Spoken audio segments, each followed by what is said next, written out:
Herkese merhaba. Videoya Kemal Sunal'ı anlatarak giriş yapmak istedik ama onu anlatmaya ne gerek var değil mi? Her halini sevdiğimiz bir idol o bizim için. Hatasıyla da sevabıyla da kalbimizde yeri ayrı. O yüzden böyle bir liste hazırlamakta bir sakınca görmedik. Maksat onun efsane sahnelerini bir kez daha hatırlamak. İşte Kemal Sunal filmlerindeki bazı film hataları. Kılıbık. Listeye ilginç bir hatayla başlayalım. Karısı tarafından ezilen Kamil'in trajikomik hayatını anlatan Kılıbık filmindeki bu sahneyi dikkatli izleyelim. Kamil sonunda kendi kabuğunu kırıyor ve oğlunun intikamını almak için kötü adamların karşısına dikiliyor. Kemal abimiz herkesi bir bir pataklarken kahvedekiler de öylece izliyor kavgayı. Son güçlü darbesini indirip herifi camdan dışarı fırlatırken o kalabalığa tekrar bakalım. Az önce kahvenin içindeki adamlar bir anda hop dışarı ışınlanıyor. Hababam sınıfı. Sizi bu sefer Hababam sınıfının en akılda kalan sahnelerinden birine götürüyoruz. Okuldan kaçmak için binbir yola başvuran Hababam bu sefer de tünel kazmayı kafaya koyuyor. Şaban üstümüz bahçıvan kulübesi dese de aslında Mahmut Hoca'nın odasına çıkıyor. Bir dakika, Mahmut Hoca'nın odası mı? Hani şu odası 2. katta olan Mahmut Hoca. Ben size ön bahçede top oynanmayacak demedim mi? Hocam o geçen seneydi. Geçen seneki bütün yasaklar bu sene içinde geçerlidir. Aşağı doğru kazıp yukarı doğru çıkmak. Yapsa yapsa Hababam yapardı zaten.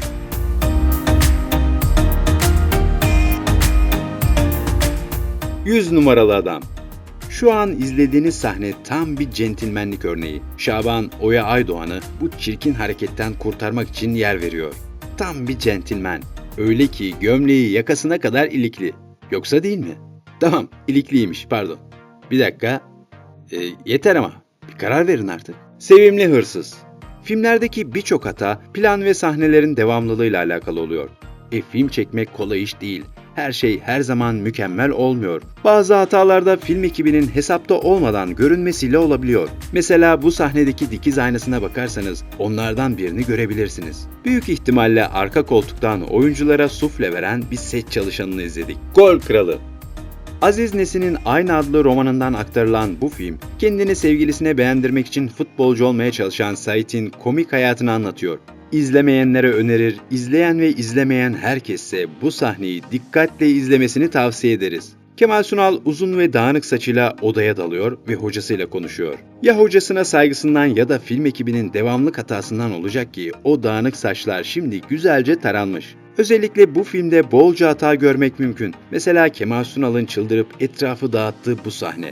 Ama hatadan önce filmi övmeden de geçmeyelim. Örümcek Adam filmindeki o efsane gözlük sahnesini yıllar önce çekmeyi başardığımızda bir film aslında.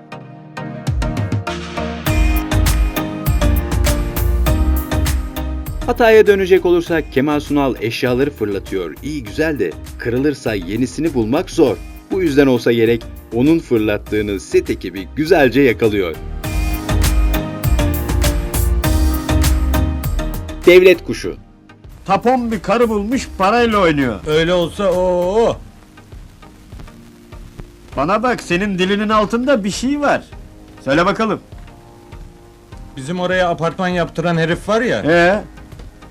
Kızı Benim resmi görünce vurulmuş mu yoksa? onun gibi bir şey. Allah! Babasını açmış işsiz diye. Herif gelsin yazıhanede çalışsın demiş. Kısmet ayağına gelmiş. Oh, karışma ayı. Bu filmi izlemeyenleriniz olabilir. Kemal Sunal'ın filmografisindeki diğerlerinin yanında pek de görünür olmadı hiçbir zaman. Ama bu filmle ilgili birçok enteresan detay mevcut. Örneğin Yadigar Ejder'le olan tüm filmlerinin içinde sadece bu filmde dostlar.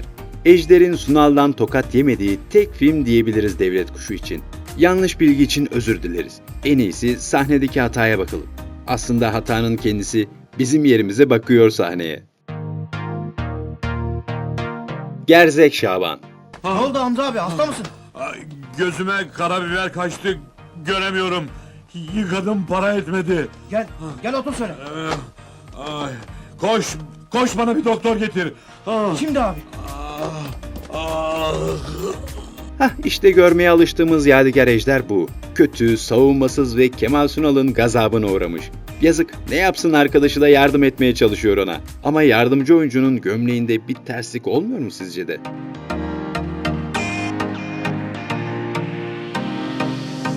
Orta direk Şaban. Madem kılık kıyafette hata aramaya başladık, biraz oradan devam edelim. Zeytin'le olan bu tatlı diyaloğun hemen arkasından gelen planda Kemal Sunal'ın kıyafetine dikkat edelim.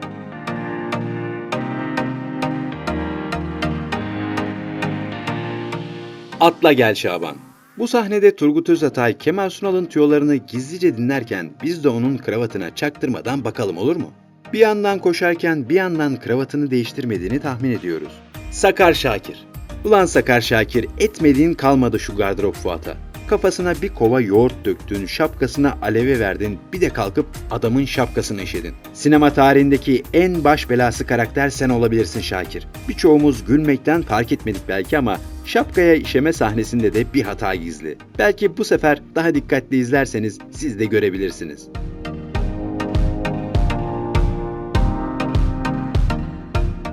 Süt Kardeşler. Kemal Sunal'ın çıldırtmayı başardığı tek karakter Fuat değildi elbette. Süt Kardeşler kumandan Hüsamettin'in de aklını başından almayı başardı.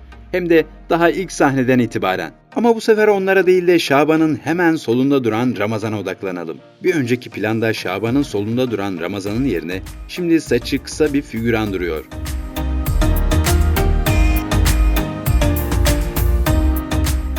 Şaban Papucu Yarım.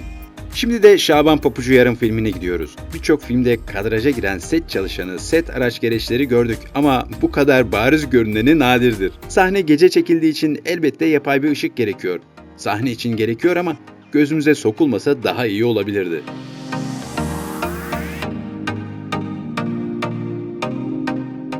Kiracı.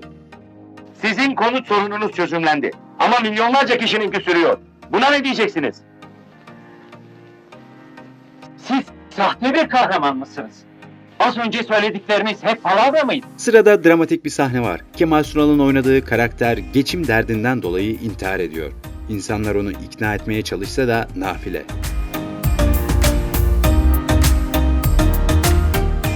Neyse ki itfaiyeciler doğru zamanda doğru yerde oluyor da filmimiz kötü sonla bitmiyor. Köyden indim şehre.